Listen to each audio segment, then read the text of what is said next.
This is the Medic. Real name, Dr. Ludwig. Job, Doctor-Assisted Homicide. Though, I do have to question the legitimacy of the doctor part of both of those. So when I asked you guys last time who you wanted to see next, Medic definitely seemed to have the majority. And that means that this time, we'll be looking at the history of the Medic. Our quack doctor. Sorry, Trevor from Two Fort. Maybe some other time. And just to point this out one more time, in case you haven't seen the other two videos in the series, this will primarily be about the history of the actual character rather than in-game stuff. We'll start with the days of concept art. Medic was, obviously enough, always designed to look like some kind of doctor or scientist. Basically, all of his early designs had him with some kind of lab coat and rubber gloves. Early versions of the design that we're more used to usually show Medic with a stethoscope, different arm patches, different weapons, and more noticeably graying hair on the sides. But overall, not too much has changed. The Medic is voiced by Robin Atkin Downs, and he also does the voice lines of the Archimedes the Undying Halloween item. Archimedes wants the brains! Thank you, Archimedes. And he does a whole lot of other non-TF2 things. Downs has probably done the most voiceover work of any of the main TF2 cast. A lot of relatively minor roles, but there are some other big ones. I mean, who could forget Downs' role as Shark Diner #2 in the Shark Tale video game? Now that's iconic. I'd say check out his IMDb, you'll probably recognize some of his other work. He also even redubbed the unused Meet the Medic outtakes in Medic's voice, which is pretty cool. Now, I had to get it to the battlefield, where it was needed most. With my breakthroughs, I could do in seconds what would take other doctors months. I could take men to the peak of hell and beyond. I would make gods.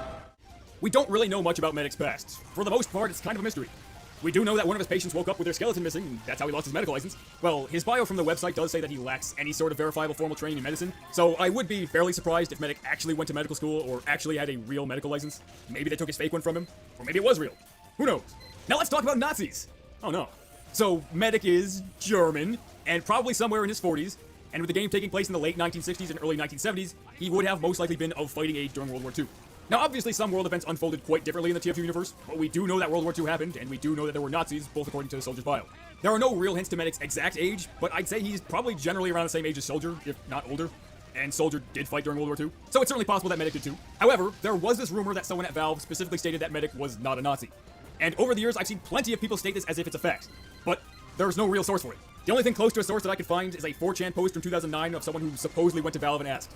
And that means absolutely nothing. Valve has never made a statement on it, and it's never been brought up in the TF2 storyline. One possible hint might be the description of Medic's mountain cap, which would seem to suggest that Medic was in the military, but I don't know if I consider a random hat description to be some kind of definitive answer. And I mean, hey, if he did fight, it's completely possible that he was just drafted. It doesn't necessarily mean he agreed with Nazi ideology. Really, given the lack of info, there are a lot of possibilities. But would Valve actually make one of the main characters of their games a legit Nazi? I kind of doubt it. Though, if we're being real, it's totally in Medic's character to be a Dr. Mengele type. I imagine any chance he'd get to experiment on humans, Medic would probably take it. He's not exactly evil or anything, he just doesn't have any sort of respect for human dignity, is all. Okay, maybe he is kind of evil, but not necessarily more so than any of the other mercenaries. Okay, maybe he is, but just by a little bit. Again, though, even if Medic has done some shady things in the past, I really doubt they'd go that far with it. All I'm saying is, that sure is a conveniently placed nose shot you've got there. I'm onto you. So basically, aside from some minor hints and speculation, we don't know much about what Medic did before he became a mercenary. But we know for a fact that he was raised in Stuttgart, Germany, though in the Two Cities update it claimed that Rottenburg was his hometown. Most likely just meaning that he was born in Rottenburg and moved to Stuttgart. And unlike most of the other classes, we really don't know anything about Medic's family. They've never been mentioned. Demoman does have a Medic-specific domination line that mentions a wife, and it's possible that Medic has a wife, but it could also just be Demoman's drunken ramblings, so who knows. Medic is obviously pretty good friends with the Heavy, and is seen working on experiments with Engineer in both Expiration Date and the comic Gargoyles and Gravel. He seems to, for the most part, regard his team as friends, but he also refers to them as experiments. And he doesn't seem to have any issue hunting them down when he joins the Team Fortress Classic team. But it's like he says, black market organs from exotic animals ain't cheap. Human experimentation is an expensive habit, and sometimes you just gotta hunt down your old teammates to pay for it. Medic also has quite the affinity for doves, with his main one being Archimedes. Apparently the Medic got his doves from a catering van that he stole from a Prime Minister's wedding. Which Prime Minister? Of what country? I don't know. When did this happen? Not a clue. But apparently doves in captivity can live to be around 20, so that might narrow it down. And I'm assuming, based on the description, that the Prime Minister was in office when they got married. So if you want to try to find a Prime Minister who fits that description, be my guest. So there's something I've wanted to talk about for the last few of these history videos, but I guess Medic might be the best time. Several main characters have died in the TF2 storyline where we've seen what happened after. Medic, Sniper, Scout, and the Man Brothers all have different versions of an afterlife. Scout goes to heaven where God basically confirms everything Scout thinks about himself, and they have foosball. In Sniper's heaven, his adoptive parents more or less accept his job and tell him that he's a professional. When Medic goes to hell, he outsmarts the devil, and the Man Brothers' ghosts continue fighting. So in a way, it might just be that they're seeing what they want to see. It's hard to tell what's legitimately real or not. The Medic himself even suggests that what Sniper saw was a hallucination. And Halloween events complicate this a little bit more. Souls and hell exist on Halloween maps, but isn't the Abominomicon the devil? He claims to be. Medic apparently has 9 souls, 8 of which he presumably took from the other mercenaries. And that's why he can't go to hell, and that's why the mercenaries won't stay dead. Is that real? Who knows? It's just kind of up to interpretation. And now, let's do a timeline of the major events in the Medic's life that we know of. Medic is born in Rottenburg, probably sometime in the 1920s. At some point, Medic moves to Stuttgart, where he presumably spends most of his childhood. Later on, after becoming a doctor, Medic removes the skeleton of one of his patients. This leads to him losing his medical license, which may or may not have been real. He's never heard from again. Medic later steals a catering van from some prime minister's wedding. In that catering van was Archimedes and probably Medic's other dubs. In 1968, the Medic and 8 other mercenaries are hired by Red and Blue to fight over the Badlands of New Mexico. After some trial and error, Medic develops a heart attachment for the mercenaries that allows them to become ubercharged. Sometime in 1971, Medic and the engineer perform experiments with the teleporters. They discover that the teleporters may be giving the mercenaries tumors, but it's all okay because it only gives bread tumors. It also mutates bread into monsters. Huh. Later in 1971, Redman and Plutarch Man are killed by Grey Man, leaving Medic and the team out of a job. They're almost immediately rehired by Saxon Hale to defend Manco. In 1972, Grey Man takes control of Manco and the team is out of work again. Medic joins the Team Fortress Classic team and is hired by Grey Man to track down the Administrator and the other mercenaries. They follow Sniper, Miss Pauling, Spy, Pyro, Demo, Zana, and Soldier to New Zealand, kill Sniper, and capture the rest. Back at Grey Gravel Co., Medic defies modern medicine and brings Sniper back to life. The TFC Heavy isn't super happy that he revived someone who they killed on purpose, crushes Archimedes, and tells Medic to stay behind. Medic rejoins his old team and helps them fight the robots. But the TFC Heavy finds him and wants Medic to help him attach Grey Man's life-extending device to himself. And they fight. The TF2 Heavy rescues Medic, and the TFC Heavy pulls out a gun and shoots Medic. He sorta dies. Medic goes to hell, tells the devil he only owns 1/9 of his soul, and bargains with the devil to send him back to Earth. Medic's not dead anymore, he distracts the TFC Heavy, they beat the TFC team, and that's it. To be continued. At some point. I hope. And that was it! Most of what we know about the Medic comes from after the main events of the game start. So, unfortunately, most of his past can only really be speculation. At least for now. But that was, more or less, the complete history of the Medic. Who do you want to see next? Write it in the comments. I figure we'll probably do another mercenary next time, and then after that, maybe a non-playable character. But until then, peace out, dogs.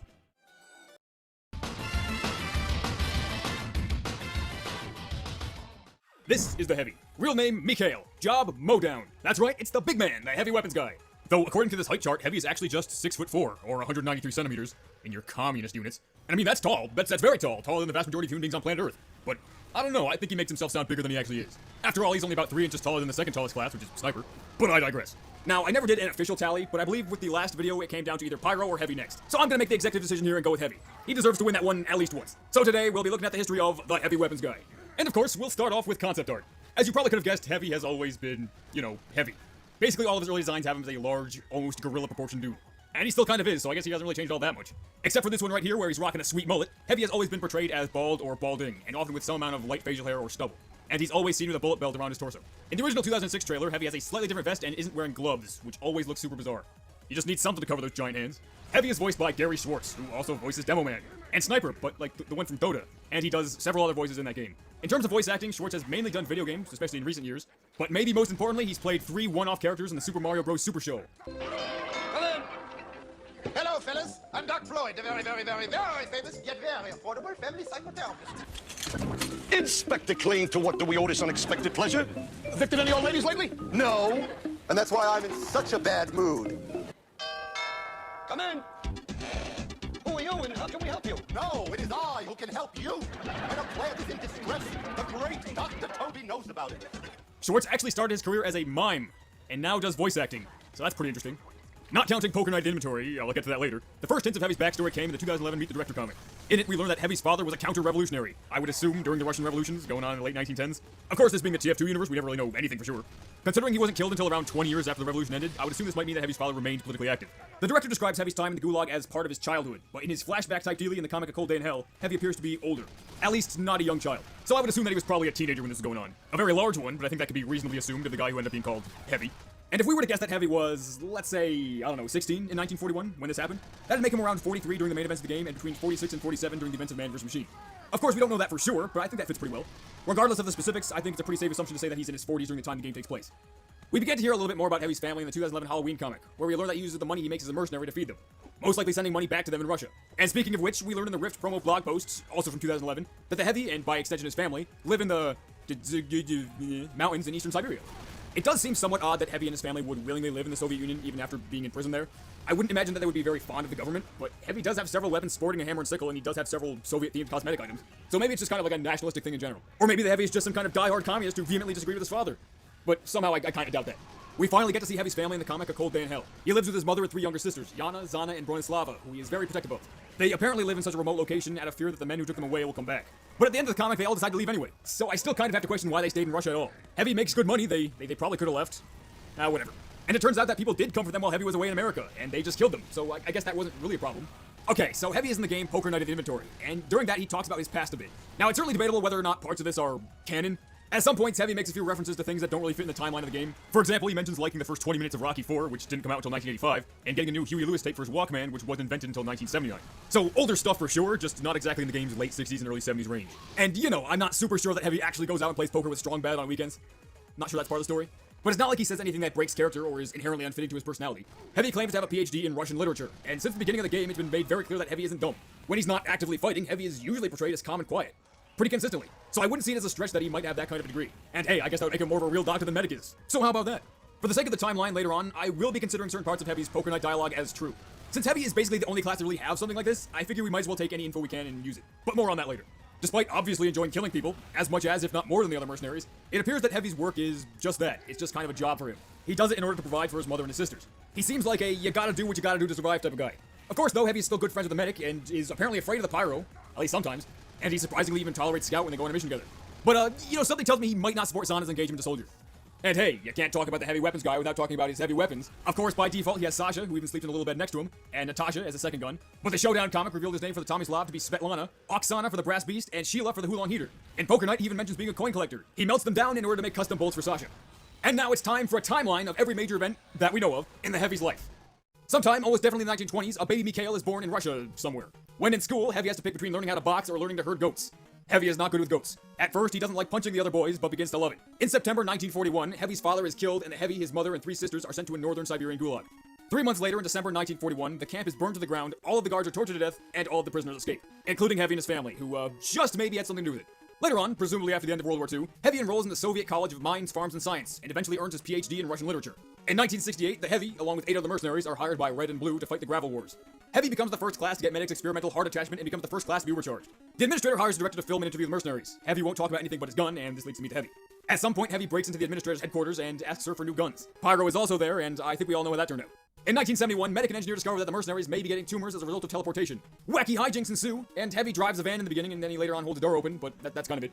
Later in 1971, Redman and Plutarch Man are killed by Grey Man, leaving Heavy and the team out of a job. Saxon Hale then rehires the mercenaries to defend Manco from Grey Man's robots. In December 1971, Heavy, Soldier, and Miss Pauling infiltrate Grey Gravel Co. and discover the new Mecha Engineer. In 1972, Grey Man takes control of Manco. The team disbands and Heavy returns to Russia. Soldier, Scout, and Pyro travel to Siberia in order to get Heavy back on the team. Heavy rescues them from a bear and is eventually convinced to rejoin his old team. Heavy and Scout go to the abandoned Australian mines at the Ayers Rock in Australia. They meet and team up with Saxon Hale. They later show up at Grey Gravel Co. to help the others take on Grey Man and the TFC team. When Medic is attacked by the TFC Heavy, the TF2 Heavy rescues him and basically challenges the TFC Heavy to a fair fight. The TFC Heavy pulls out a gun and shoots Medic. Heavy doesn't take that very well, so they fight. The TF2 team eventually wins, the TFC team is defeated, and as always, that's it for now. Unfortunately. And that was, more or less, the complete history of the Heavy Weapons guy in Team Fortress 2. As usual, you can leave a comment on who you want to see next. I was originally planning on doing a non-playable character after this, but I know that one of the highest liked comments on the previous one of these suggested that I do all of the classes first. So I'll probably do it like that. So you can comment any character, but it'll mostly be down to Soldier, Pyro, Demo, Engineer, and Spy. But until then, I'll catch you on the flip side, Dude Meisters.